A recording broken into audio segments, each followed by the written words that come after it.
中国外交部12号证实，外交部副部长谢锋在廊坊同来访的美国国务院负责东亚与太平洋事务的助理国务卿康达、白宫国安会中国事务主任罗森伯格举行会谈。舆论普遍认为，美国派高级代表团访华旨在修复关系，但美方在结束访华后还将前往韩国和日本协调对华政策，一边释放接触信号，一边渲染中国威胁，凸显其在处理对华事务中的不健康心态。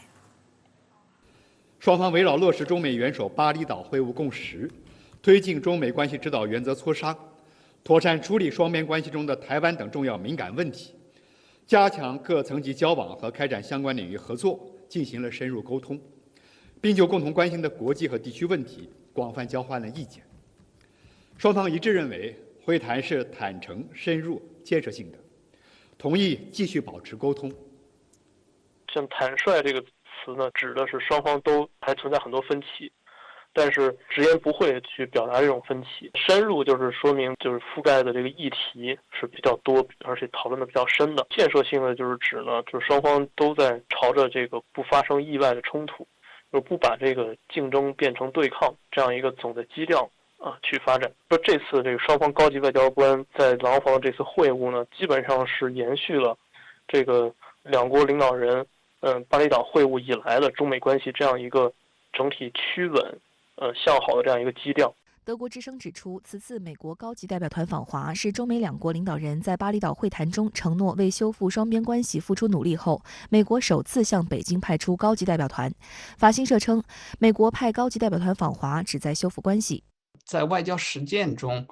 国务卿访华通常是不需要这种铺垫的。国务卿访华实际上是为了落实中美元首会谈的精神。这种安排呢，表明美国对中美关系的重视。这一次的访问呢，不会对美国国务卿访华的具体议程和具体程序进行商谈，因为这些事情通常是由美国驻华大使馆来做，而他们主要做的可能还是围绕着中美关系和地区热点问题提前来探中国的口风。舆论注意到，中国驻美大使秦刚上周在出席公开活动时表示，我们不愿看到地球气温升高，但非常希望看到中美合作升温。美国白宫国家安全委员会印太事务协调员坎贝尔日前也表示，在未来几个月，美中之间将恢复一些更实际、更可预测的大国外交要素。根据韩联社消息，康达一行12号下午抵达韩国，13号将会晤韩国外交部官员，并将于14号上午飞赴日本。共同社在报道中还提到，美方代表团在访问韩日期间，将就对华政策与两国进行协调。美国一方面在释放对华接触信号，一面持续渲染所谓中国威胁。深圳卫视注意到，本周内日本政府拟出台国家安全保障战略等3份文件，相继曝光的内容显示，日本防卫政策将有重大转变。而在此期间，美国高级代表团一行将访问日本，其中关联引外界遐想。中国因素本来就是这个日本的国家安全战略调整的最重要的一个背景因素。这次这个国家安全战略的调整，实际上是它近半个世纪以来调整幅度最大的。就上个月的时候呢，美日两国呢有一个这个双边延伸威慑对话，在那次对话中，实际上对这个日本的新版的国家安全战略有一个比较详细的讨论。3份文件是国家安全保障战略、作为防卫力建设指针的国家防卫战略，以及民事装备品采购计划的防卫力整备计划。而岸田政府主导的新安保战略将为日本自卫队冲破防线铺路，其内容将明确自卫队具备打击他国导弹发射场的反击能力。日本每日新闻报道称，日本战后的和平宪法第9条标明自卫队的专守路线，所以日本的战略方针向来是将打击力量委托给美国。即将出炉的安全战略明确反击能力，这明显是在为自卫队突围铺路，是日本防卫政策的重大转变。消息人士称，国家防卫战略设定了日本3大防卫目标，包括不允许凭实力单方面改变现状，与盟友携手抑制单方面改变现状的行为，以及负起主要责任，阻止并排除对日本的进攻。文件还指出，达成目标的时间为2027年。共同社还透露，政府展开协调，计划在国家安全保障战略中把中国的动向定为前所未有的最大战略挑战。在下位文件国家防卫战略中写入威胁这一表述。而日本自民党在4月的建议中，要求在国家安全保障战略中把中国的动向表述为地区和国际社会安全上的重大威胁。报道说，执政的自民党和公民党都有人提出异议，决定最终由负责执政党磋商的实务人士敲定。我认为日本的防卫政策并没有因为上述一些动向而发生变化，而这个做法与它的意图是长期以来已经形成了的。日本在2战后长期将年度防卫预算上限控制在 GDP 的1%左右，这被视为日本奉行和平主义的一项关键指标。但越来越多的信息显示，岸田政府已经决定未来5年使国防开支达到 GDP 的2%甚至更多。在这些背景下，日本炒作中国威胁和周边有事，借机强化日本军事部署和提升日本军力，为实现所谓国家正常化的目标做准备。日本自民党政务调查会长秋生田光一11号就防务费增额一事表示，不排除发行国债的可能。他还透露，延长国债偿还期以筹措防务裁员的方式也可能被纳入讨论范围。需要指出的是，秋生田光一上周在窜访台湾时，还再度引用日本前首相安倍晋三“台湾有事就是日本有事”的说法，并将日本意图增加军费一事归结到所谓的中朝威胁上。事实上，台湾问题正是美国与其盟友进行政治操弄的主要切入点。日前，美国政府宣布对台新一轮军售，也是今年第6次。美国国务卿布林肯一方面声称，几十年来美国一直致力于维护台湾海峡的和平与稳定，却在回应参议员军售相关问题时点名，对美国国家利益来说，台湾比乌克兰重要。美国外交学者网站10号刊文称，在强调美国的领导作用和加强联盟的同时，拜登政府发布的一系列国家战略前所未有的广泛关注来自中国的威胁，而日本跟随美国脚步，加大所谓中国威胁的炒作，根本目的还是试图通过扩军和修宪实现国家正常化。据日本共同社报道，美国商务部长雷蒙多9号与日本经济产业大臣西村康稔举行电话会谈时，直接要求日本配合美国政府阻挠中国开发高端芯片。共同社称，这可能是两国部长间首次直接提出这方面合作的要求。另据报道，此前一直强调本国独立政策、抵住美方压力、不参与芯片恶化的荷兰，近日却突然态度大转弯，正考虑禁止制造14纳米或更大芯片的设备向中国出口。具体限制措施最快将于下月出台。荷兰为何突然变脸？日本在跟随美国芯片指挥棒的同时有何私心？美方打造的所谓芯片联盟能起到预设的效果吗？来看看报道。共同社10号援引多名消息人士的话称，雷蒙多在9号会谈时表示，希望日本作为共享对华战略同盟国，积极响应美国对华芯片出口管制措施。报道称，此举旨在限制日本高技术水平半导体制造设备对华出口，从而延缓中国的尖端半导体开发进度。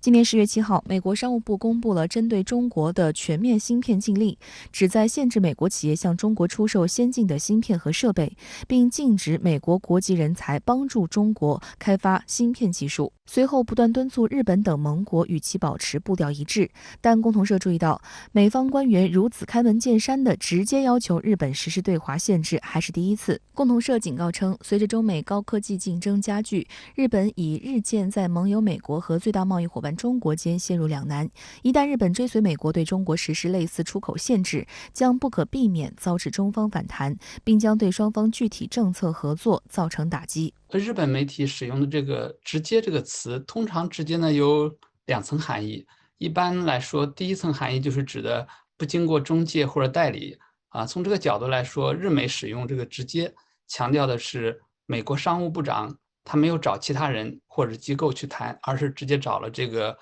负责这些行业的日本经济产业大臣。这体现了美国对日本限制对华出口这个高端芯片技术和设备的重视程度。第二个层面的含义是直截了当，不拐弯抹角。从这个角度来说呢，日美它使用这个词体现的是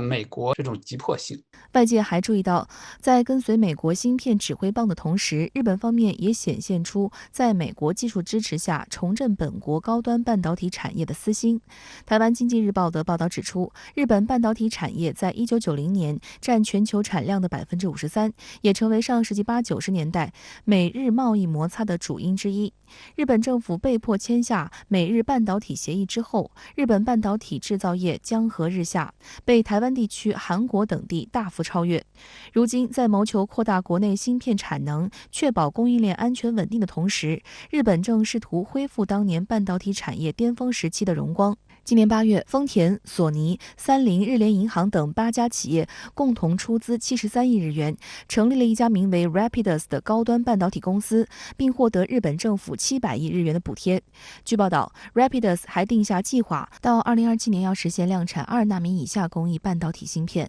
同时，在美方技术支持下，日本还设立了技术研究组合最尖端半导体技术中心，作为全新研发基地，为本国半导体产业发展提供技术支撑。台湾经济日报的分析指出，在当前中美高科技竞争加剧，三星、台积电等半导体龙头企业与中国大陆在供应链方面不同程度绑定的情况下，日本半导体产业再次崛起，既能分散美国芯片对台湾地区和韩国依赖的风险，又能满足美国对华科技围堵的需要，完全符合美国国家利益。然而，未来5年，日本是否能够顺利量产2纳米芯片，仍面对一个巨大的问号。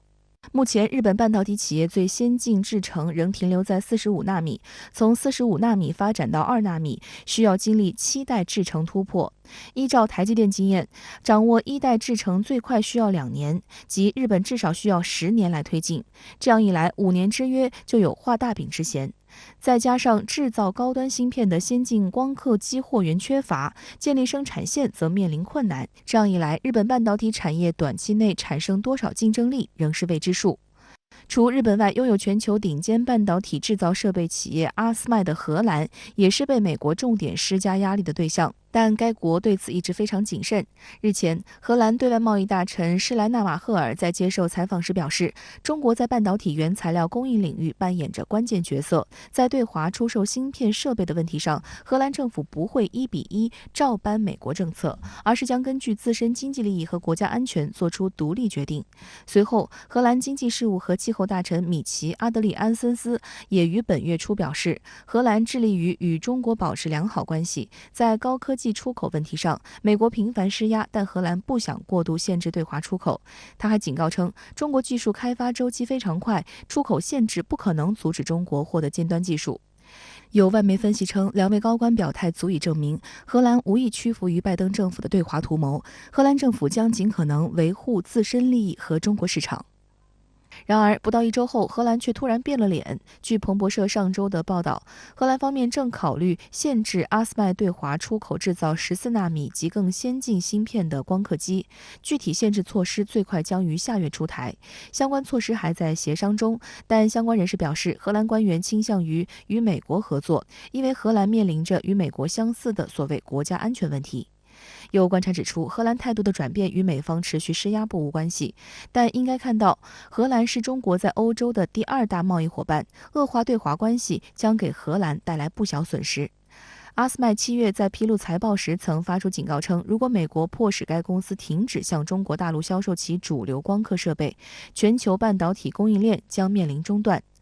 据其最新年度报告，2021年阿斯麦对华交易超过20亿欧元，约占总收入的15%。迫于美方压力，荷兰政府自2018年以来就不允许阿斯麦将制造7纳米及以下芯片的最先进级紫外线光刻机授予中国。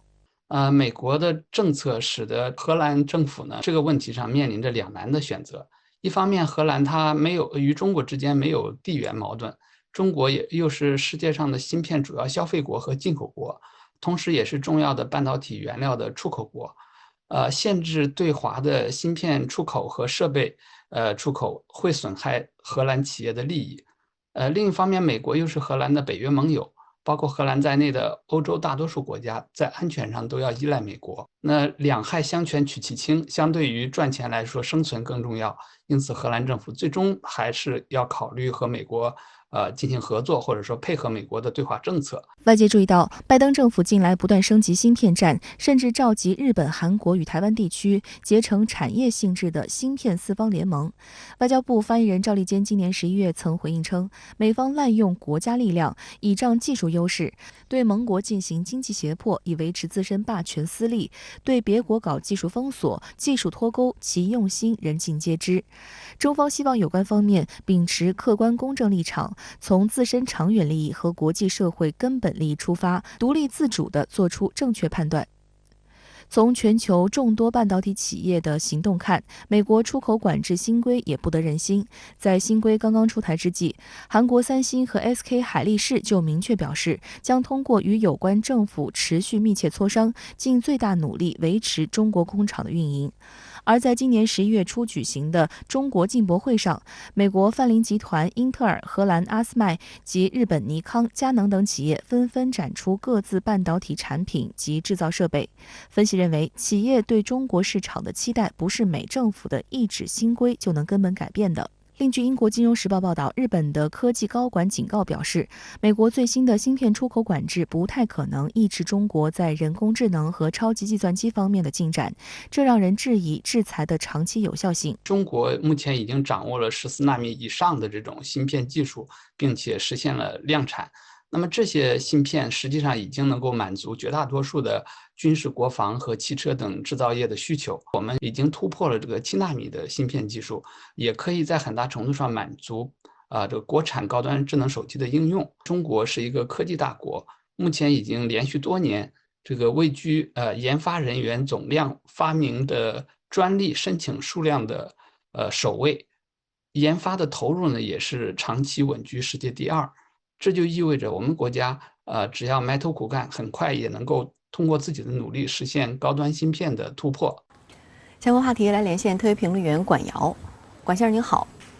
美国助理国务卿康达与国安会中国事务主任罗森伯格联袂访华，与中国副外长谢锋会晤。您对美方此访有何观察？好的，主持人。那么确实这是一次外界相当瞩目的访问。两位美国来访的官员其实位阶都不算特别高。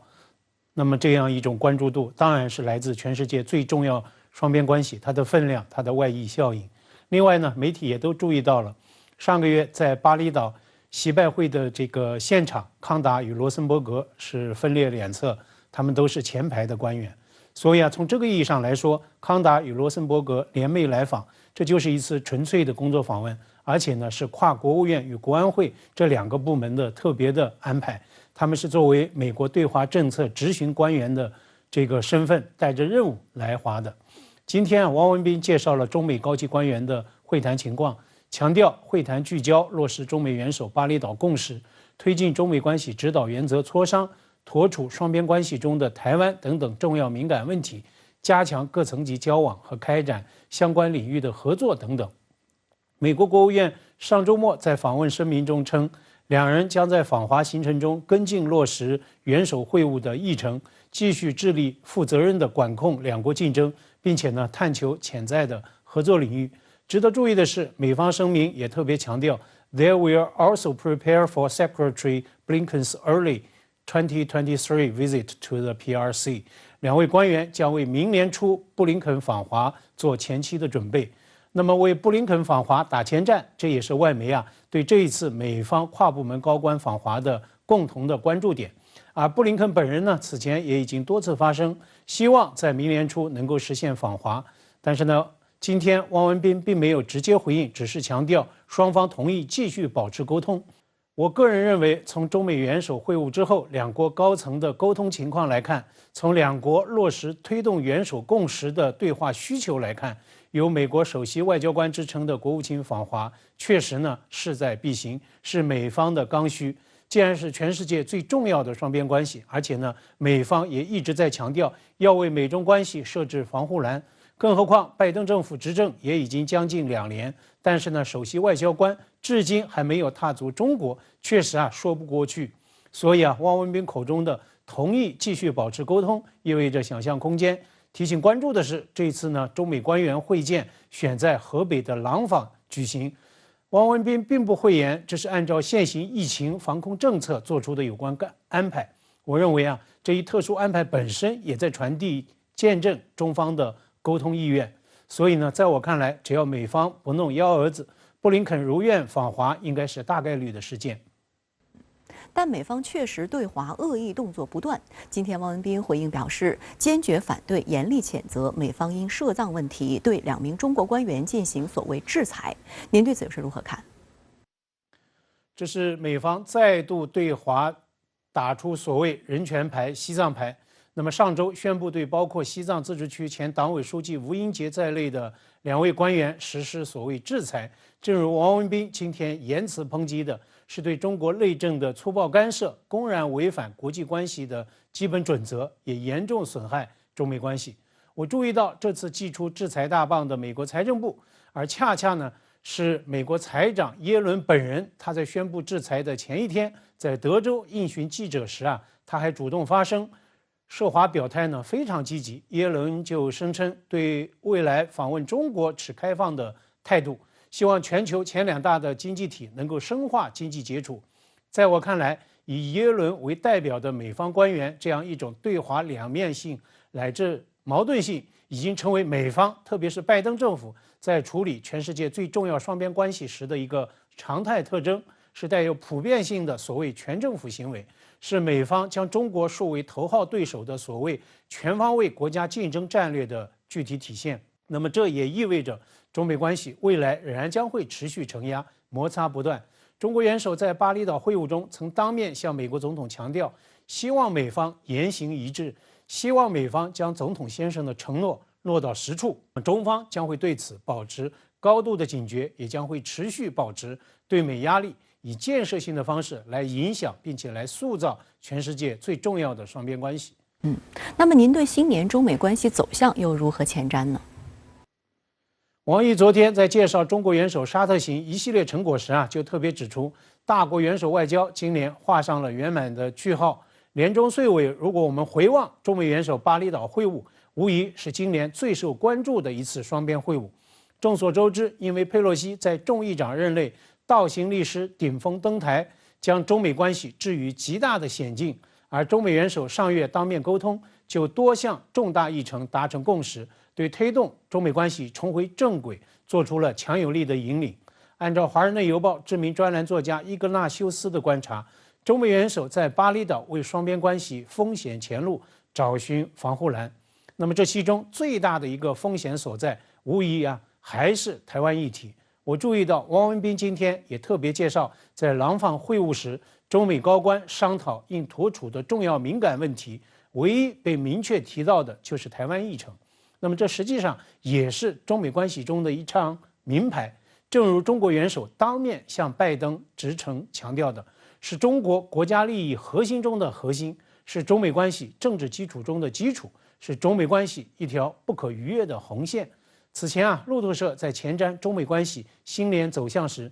将台湾问题称作是双边紧张的所谓风暴眼。那么预料将会接棒就任众议长的共和党众议员麦卡锡上周已经发布声明，宣布将会提名本党众议员加拉赫领导众院即将成立的中国专门委员会。那么这是美国国会山鼓噪所谓中国威胁、中国应对的一个新的动作。华盛顿邮报上周六就此刊发专栏评论称，说中期选举之后，共和党晋升众议院的多数党，麦卡锡已经将设立中国专门委员会列为头号的重点，视作共和党最要紧的事务。那么这篇评论甚至叫嚣，尽管拜登声称无意新冷战，但是呢，美国也已经卷入到新冷战。那么这显然预示着未来加拉赫挂帅的众院中国委员会一旦启动，那么在台湾议题上的动作少不了。美国国会山持续不计后果、不顾代价操弄台湾牌，必然会对中美关系带来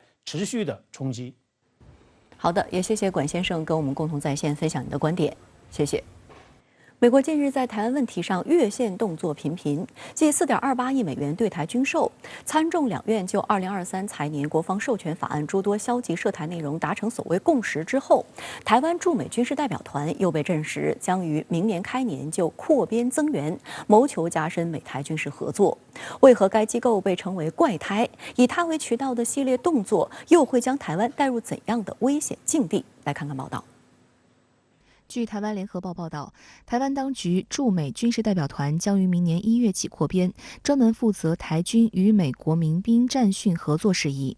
据悉，经与美方合议，代表团将扩编上校、中校、少校联络官各1名。11号，台防务部门表示，驻美军事代表团与美方合作交流为常态性工作，凡有利于提升后备动员交流能量事宜，均乐观其成。对此，美方表态称，建议将台湾加入类似国民警卫队的州合作伙伴计划，让台湾参与联合军事训练。此前，台湾当局就曾与美国夏威夷州的国民警卫队进行过交流合作，此次夏威夷州仍为合作的首选对象。但未来双方计划将合作扩散至美国本土，如西岸的华盛顿、加州、俄勒冈、阿拉斯加、明尼苏达州等。今年1月1号，台防务部门新设立的所谓国民防卫动员署，推动与美国国民警卫队建立常态交流机制，就是此次选派扩编人员的核心部门。中国社会科学院台湾研究所副研究员刘匡宇告诉深圳卫视记者，如今的拜登政府谋求将该合作扩大化、机制化，非常危险。台当局驻美军事代表团的扩编，就是搭建这个新的对话窗口去推进。这毫无疑问是非常危险的，因为这就是要把台湾进行所谓的堡垒化、刺猬化、豪猪化，甚至是毒蛙化的这样一种趋势的体现，甚至说在台海去制造所谓的代理人摩擦、代理人战争的这种模式是，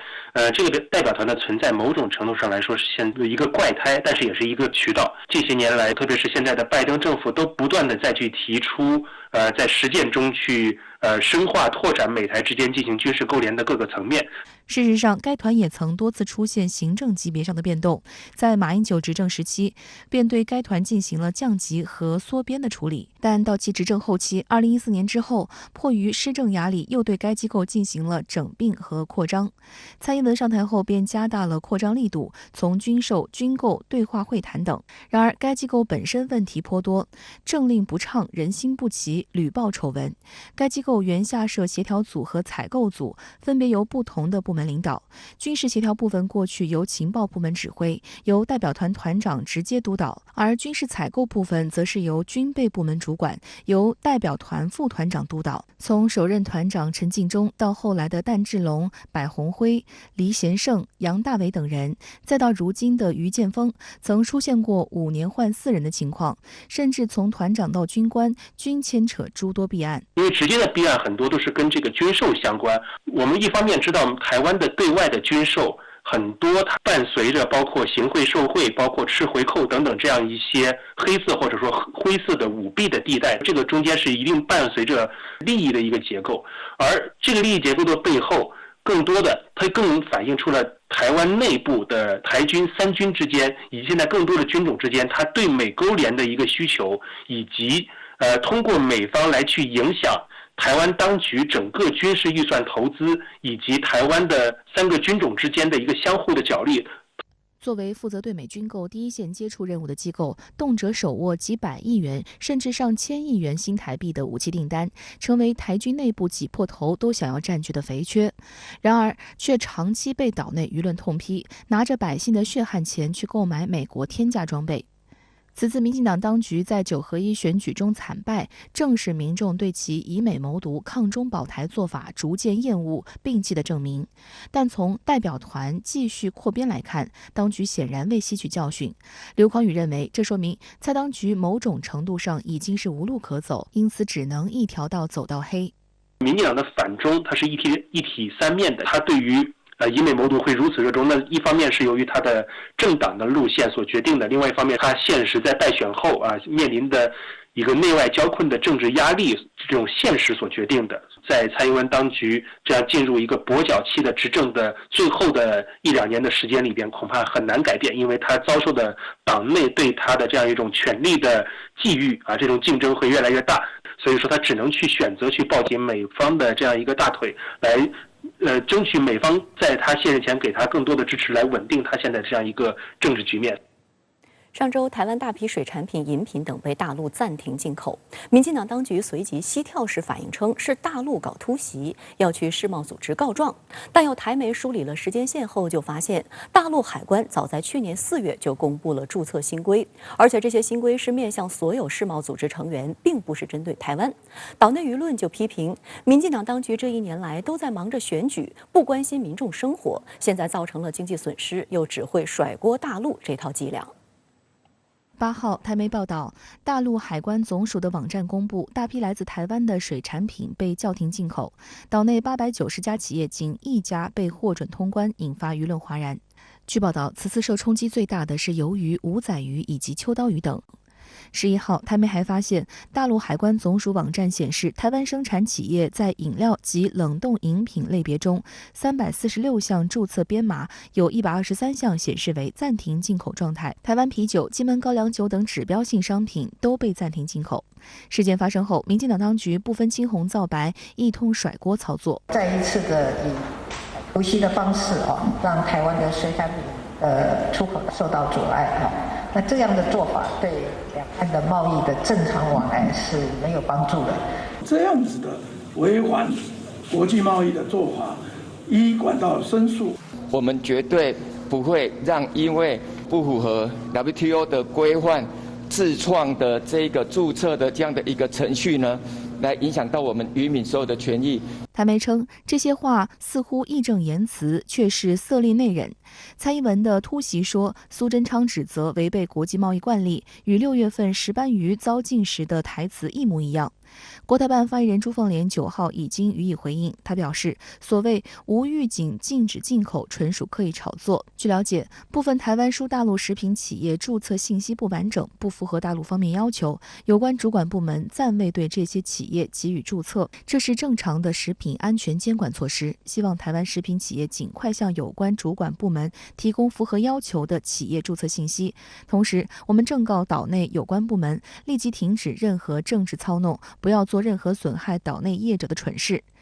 有岛内媒体梳理时间线发现，大陆要求所有输入食品必须重新注册的规定，去年4月就已经公布，今年1月1号起正式生效，补件期限是今年8月底。公布新规至今已经20个月，从生效迄今也有11个月，补件期限也已经超过3个月。因此质疑是民进党当局自己的懒政导致渔民受损，连要向 WTO 说申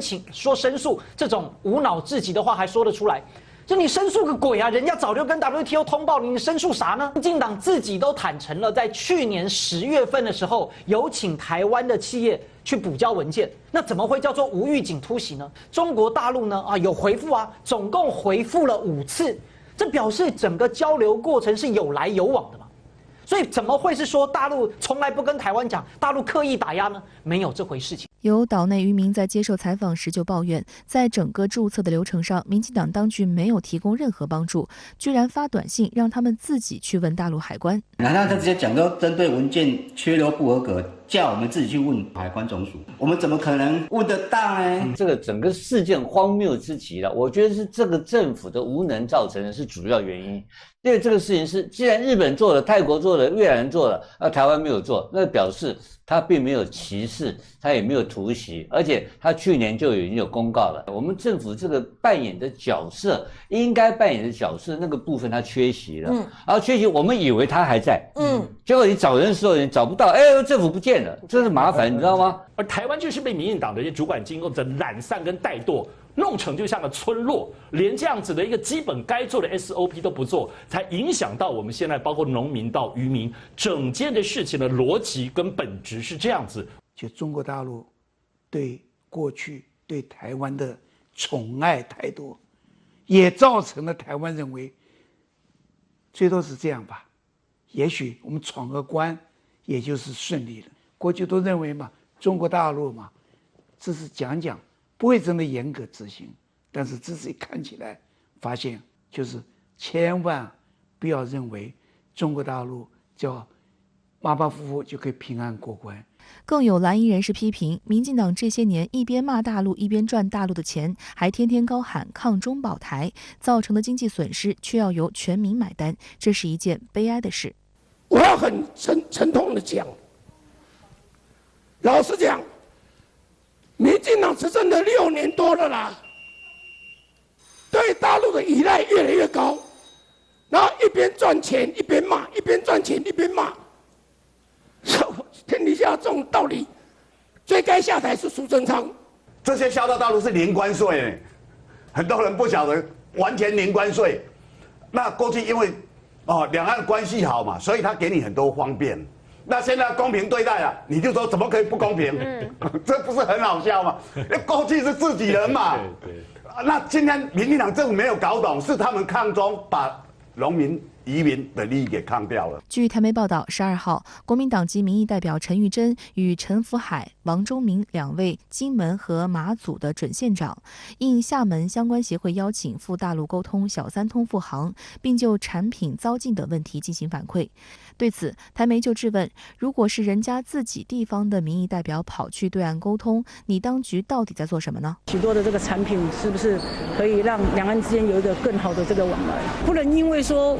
别人买我们的东西，好，然后我们就说他是养套杀。那好像说，就好像有人一直说大陆如果买我们东西就叫做统战，不买我们东西就叫做打压。我觉得这样是没有道理。大家做生意往来在经贸上，两岸的互动是这么的多我想做生意嘛，和气生财相关话题来连线特约评论员刘和平。刘先生您好。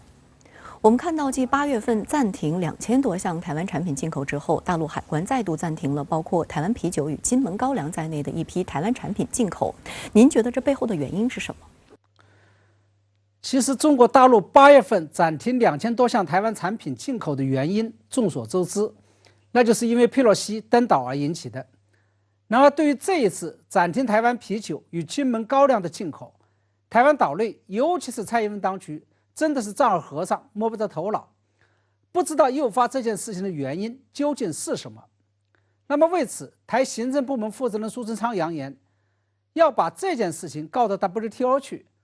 那么在这里我想要问的是，你们在这个时候才想起了世贸规则，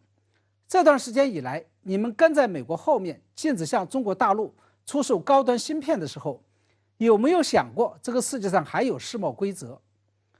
而在事实上，中国大陆并不是没有向台湾相关企业给出理由，因为海关总署已经明白无误地告诉了他们，这些产品的注册信息存在问题。因此蔡英文当局只不过是在揣着明白装糊涂。那么这些台湾输往大陆产品的注册信息究竟出了什么问题呢？我个人判断，极有可能是在标注产地的时候出了问题。假如这些产品标注产地为岛内县政权，那就会给外界产生2个中国的这么一种错觉。假如标注为台湾，那就有台独之嫌。这2种地址的标注方式都有违于中国大陆的一中原则，也就是一中指的是中华人民共和国。因此这些台湾产品产地的准确标注地址应该是中国台湾，或者说是中华人民共和国台湾。假如我的这个判断是准确的话，那也就意味着中国大陆正在要求这些台湾企业必须要以实际行动落实一中原则。除此之外，我还注意到，在这件事情发生以后，蔡英文当局曾经多次发传真询问大陆，但大陆有关方面仅仅是只读不回。这显然又是因为蔡英文当局尚未明确承认9二共识。我认为这些都是台海局势中出现的新动向，它意味着中国大陆正在以实际行动不留死角地要求台湾方面必须要遵循一个中国原则的9二共识，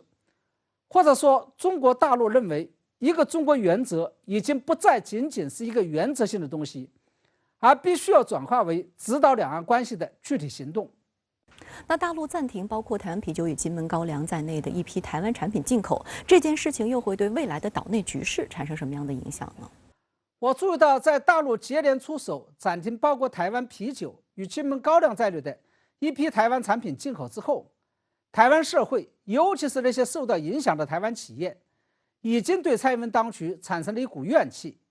有关蔡英文与民进党处理不了两岸关系，解决不了台湾面临问题的这样一种说法，已经逐渐成为了一部分台湾民众的共识。我认为这样一种现象无疑会对早前猛打抗陆保台牌，以及扬言要搞所谓的4个坚持，妄称两岸关系互不隶属的蔡英文当局形成某种政治上的倒逼效应，从而威胁到蔡英文与民进党的执政权。而这无疑也就给了坚持9二共识、主张两岸关系和平发展的中国国民党创造了一个重新拿回岛内执政权的机会。因此接下来就要看国民党会不会做，能不能把握住机会，能不能接住这个球了。不过值得注意的是，在这件事情发生之后，蔡英文与民进党当局的反应也可谓是熟悉的配方，熟悉的味道。从蔡英文当局这2天的表态来看，他们显然是将这件事情看成了是再度主张台湾经济不能过度依赖大陆，必须要跟大陆脱钩，以及是阻止两岸全方位交流，阻止两岸民心契合的这么一个机会。尤其是2年前，当蔡英文与民进党的选情处于低谷的时候，他们就是靠打香港牌、打抗陆保台牌而咸鱼翻身取得连任的。如今又到了2024年台湾地区领导人选举的前夕，又到了民进党因为早前9合1选举大败而在世界上陷入低谷的时候，这个也就意味着他们又会将这件事情看成是打悲情牌、打抗陆保台牌的天赐良机。因此中国大陆暂停包括台湾啤酒与金门高粱在内的一批台湾农产品进口的这件事情究竟会对岛内政局产生什么样的影响，还需要进一步的密切观察。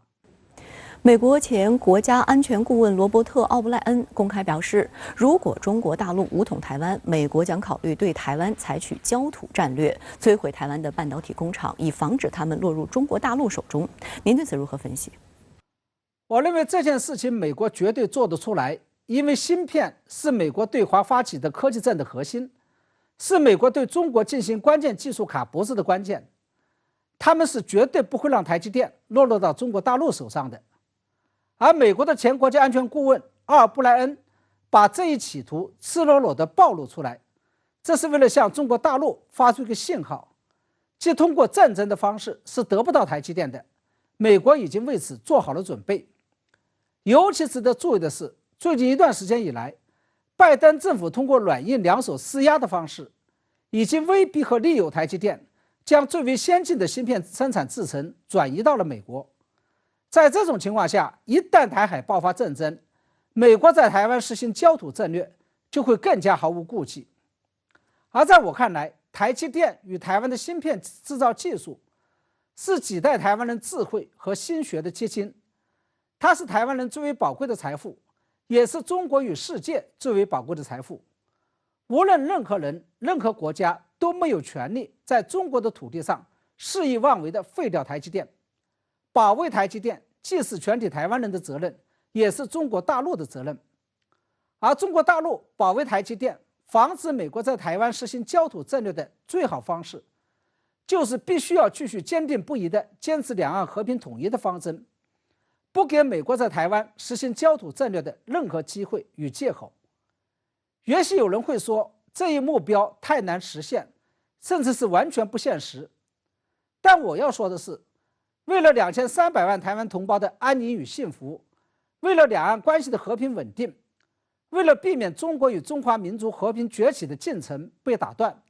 再难我们也必须要这样做。而实现两岸和平统一的路径，除了继续推动两岸经济与民生交往，促进两岸心灵契合之外，一个更为稳妥、更为有效的方法，就是继续埋头做好中国大陆自己的事情，让中国大陆在政治、经济、社会、民生上具有全面的吸引力，让台湾人不仅不敢读，而且不想读、不愿读。